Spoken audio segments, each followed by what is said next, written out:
Shelf Feeds Pet Tales. Hello everyone, you're watching Top Shelf Feeds Pet Tales. I'm your host, Kelly Robinson. Do you ever wonder what all those things on your pet food labels actually mean? Well, we got a little help from animal nutritionist Everett Dixon, who gives us a bit of a breakdown. He told us that by law, every pet food manufacturer has to have a guaranteed analysis on every bag. And then he had to explain what exactly that meant. They have to have the minimum crude protein, maximum moisture, the maximum crude fiber, and the minimum crude fat. Now, oftentimes you'll look at a label and they'll add on things like minerals and vitamins and calories there are in the feed. By crude protein, what they mean is the amount of really what they're measuring is nitrogen that's in the food.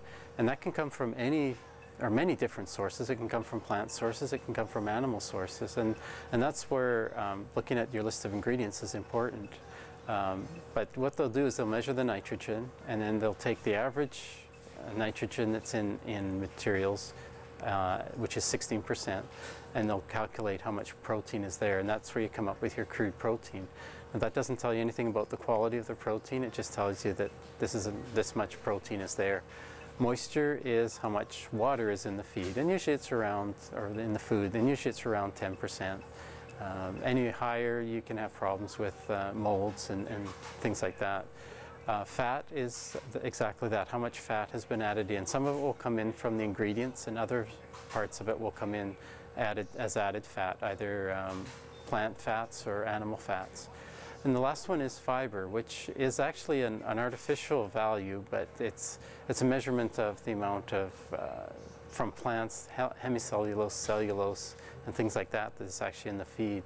And the higher it is, it means it has more plant sources and more sources that really your animal can't digest, and so it's going to go right through them. So that's your guaranteed analysis. Then the next thing you should look for is your list of ingredients.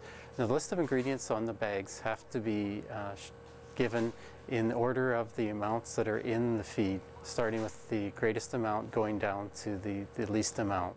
The other thing with our Econo line is we look at the guaranteed analysis, and our protein is 16%, which isn't a lot. So that means you're going to have to feed more for them to get the right amount of protein. Shop and compare just based on quantities or amounts that you're supposed to feed, and you'll see it actually, sometimes it can be cheaper to buy a more expensive dog food because you feed a lot less. Your cheaper dog food is just going to have their basic ingredients. It's not going to have anything special. Like when we look at the expensive dog food, we'll see that they put in different mineral sources and different botanicals, which all help the digestion of the food for your animal, or for your dog, or for your cat, and can also help them live longer and give them a healthier life. If you're looking to add a dog to your family, I met the most adorable puppy at Nanaimo SPCA. Her name is Marbles. Marbles is about 5 months old.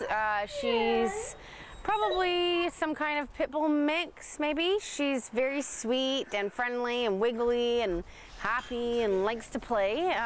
She has really bad mange, so she definitely needs, you know, a home that can continue her care. It's going to take a while for all her fur to grow back. It's not contagious. She just looks kind of bad right now, but she's very adorable and super friendly. And, you know, like every puppy of her age can do with some training and socializing and manners and boundaries, but she's a wonderful little dog. We sure hope to hear that Marbles finds a home soon. She really is a very sweet dog. Speaking of finding their way home, we heard of a pigeon that had a little trouble finding their way home and instead was found on Labrio Road in Nanaimo. He was quite weak, but he's gotten a lot stronger since, and basically had been flown in a race from Caraminos to Maple Ridge would be his home, but he didn't quite make it home, or he did, and then he kept going. So he ended up doing an additional 90 kilometers, flying over the Strait of Georgia, and a little bit lost, landed here in Nanaimo, was a little weak, and was found by people at the recycling center who thought he needed some veterinary attention. So it turned out he was just hungry and hadn't probably eaten since the flight. And with the bands that they have on their feet, we were able, through their website, to trace it back to the owner, who said that, I guess, a number of birds had been lost on this particular flight, and you know, he was quite happy that we ended up with this little fellow so that we can get him home. But to make his flight a little easier to go home, we're going to take him at least back across the Strait of Georgia and a little closer to Maple Ridge. Maybe he'll be able to find his home a little bit easier. After being released at the Tsawwassen Ferry Terminal, in less than 5 hours, that little pigeon made it all the way home to Maple Ridge in excellent condition. If you have an idea for the show or a pet-related event coming up, send me an email. I'd love to hear from you. I'm Kelly Robinson. Thanks for tuning in to Top Shelf Feeds Pet Tales.